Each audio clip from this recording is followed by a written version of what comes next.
प्यारे बच्चों, यहाँ तक पढ़ा दिया था पिछले वीडियो में। पास अपना मुंह ले गया, हल्कू को उसकी गर्म सांस लगी। चिलम पीकर हल्कू फिर लेटा और निश्चय करके लेटा कि चाहे कुछ हो, अब की सो जाऊंगा। पर एक ही क्षण में उसके हृदय में कंपन होने लगा। कभी इस करवट लेटता, कभी उस करवट पर। जाड़ा किसी की पिशाच की भांति उसकी छाती को दबाए हुए था, राक्षस की भांति। पिशाच राक्षस जब किसी तरह न रह गया तो उसने जबरा को धीरे से उठाया और उसके सिर को थपथपाकर उसे अपनी गोद में सुला लिया। कुत्ते की देह से जाने कैसी दुर्गंध आ रही थी, पर वह उसे अपनी गोद से चिपटाए हुए ऐसे सुख का अनुभव कर रहा था जो इधर महीनों से उसे न मिला। जबरा शायद यह समझ रहा था कि स्वर्ग नहीं यही है। हल्कू की पवित्र आत्मा में तो उस कुत्ते के प्रति घृणा की गंध तक न थी। अपने किसी अभिन्न मित्र या भाई को भी वह इतनी ही तत्परता से गले लगाता, वह अपनी दीनता से आहत न होता, घायल नहीं होता। उसने आज उसे इस दशा को पहुंचा दिया। नहीं, इस अनोखी मैत्री ने जैसे उसकी आत्मा के सब द्वार खोल दिए थे और उनका एक एक अणु प्रकाश से चमक रहा था। सहसा अचानक जबरा ने किसी जानवर की आहट पाई, अर्थात खेत में किसी जानवर को देखा। इस विशेष आत्मीयता ने उसे एक नई स्फूर्ति पैदा कर दी, जो हवा के ठंडे झोंकों को तुच्छ समझती थी।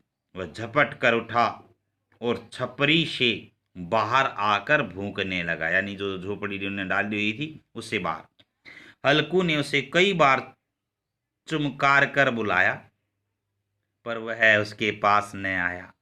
हार में चारों तरफ दौड़ दौड़ कर भूंकता रहा, अर्थात खेत में चारों ओर इधर उधर दौड़ता रहा। एक क्षण के लिए आ भी जाता, तुरंत ही फिर दौड़ता। कर्तव्य उसके हृदय में अरमान की भांति ही उछल रहा था। 1 घंटा गुजर गया। रात ने शीत को हवा से धधकना शुरू किया, यानी अब ना रात धीरे धीरे ठंडी होने लगी। हल्कू उठ बैठा और दोनों घुटनों को छाती से मिलाकर सिर को उसमें छिपा लिया। फिर भी ठंड कम न हुई। ऐसा जान पड़ता था सारा रक्त जम जाएगा। धमनियों में रक्त की जगह हिम बह रहा है, अर्थात बर्फ है। उसने झुककर आकाश की ओर देखा और कितनी रात बाकी है। सप्तऋषि भी आकाश से आधे भी नहीं चढ़े, ऊपर आ जाएंगे तब कहीं सवेरा होगा। अभी पहर से ऊपर रात है। हल्कू के खेत में कोई एक गोली के टप्पे पर आमों का एक बाग था।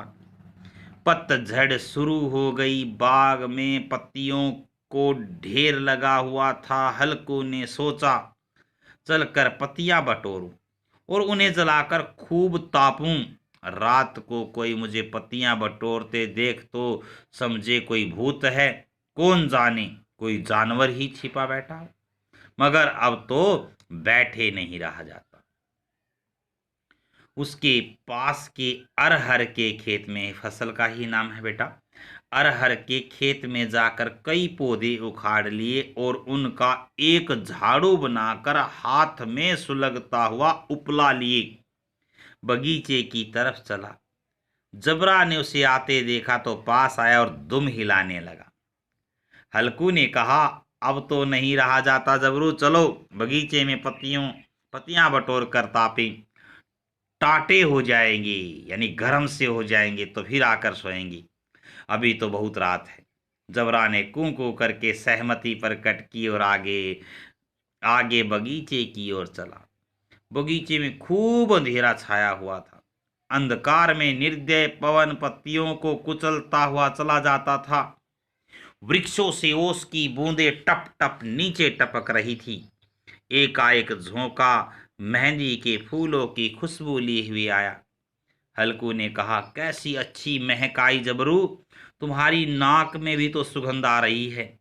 जबरा को कहीं जमीन पर एक हड्डी पड़ी मिल गई थी, उसे निचोड़ रहा था। हल्कू ने आग जमीन पर रख दी और पत्तियां बटोरने लगा। जरा देर में पत्तियों का ढेर लग गया। हाथ ठिठुरे जाते थे, नंगे पांव गले जाते थे और वह पत्तियों का पहाड़ खड़ा कर रहा था।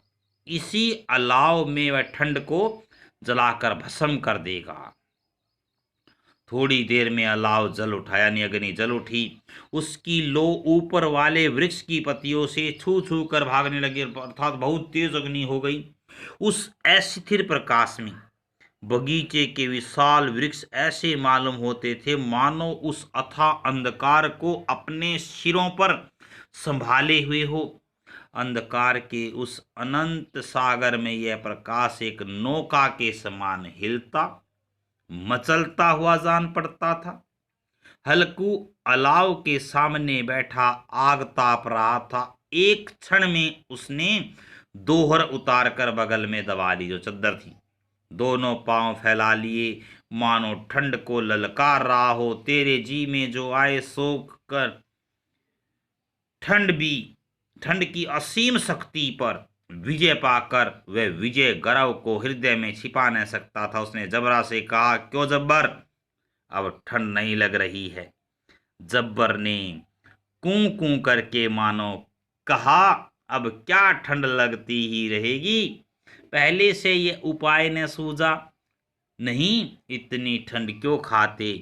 जब्बर ने पूंछ हिलाई। अच्छा जाओ, इस अलाव को कूद कर पार करें, देखें कौन निकल जाता है। अगर जल गए बच्चा तो मैं दवा न करूंगा।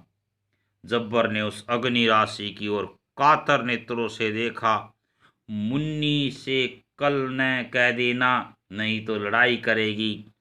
यह कहता हुआ वह उछला और उस अलाव के ऊपर से सांप निकल गया। पैरों में जरा लपट लगी पर वह कोई बात न थी। जबरा आग के गिर्द घूमकर उसके पास आ खड़ा हुआ। हल्कू ने कहा, चलो चलो, इसकी सही नहीं, ऊपर से कूद कर जाओ। फिर वह कूदा और अलाव के इस ऊपर आ गए। पत्तियां जल चुकी थी। बगीचे में फिर अंधेरा छा गया था। राख के नीचे कुछ कुछ आग बाकी थी, जो हवा का झोंका आ जाने पर जरा जाग उठती थी, पर एक क्षण में फिर आंखें बंद कर लेती थी।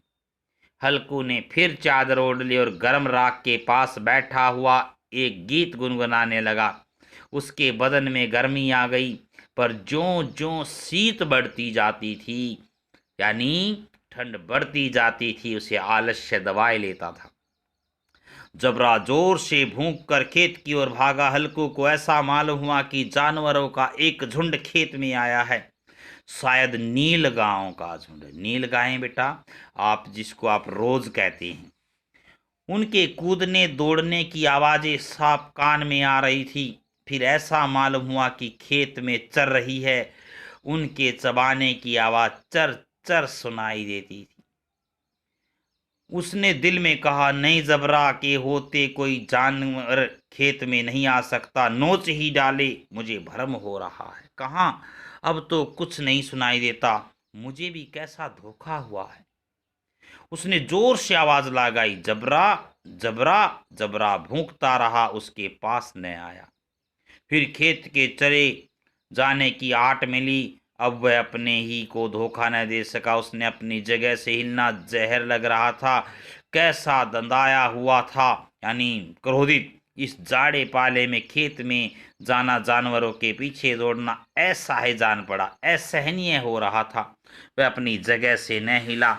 उसने जोर से आवाज लगाई, लीहो लीहो लीहो। जबरा फिर भूख उठा। जानवर खेत चर रहे थे, फसल तैयार थी, कैसी अच्छी खेती थी, पर ये दुष्ट जानवर उसका सर्वनाश किए डालते हैं।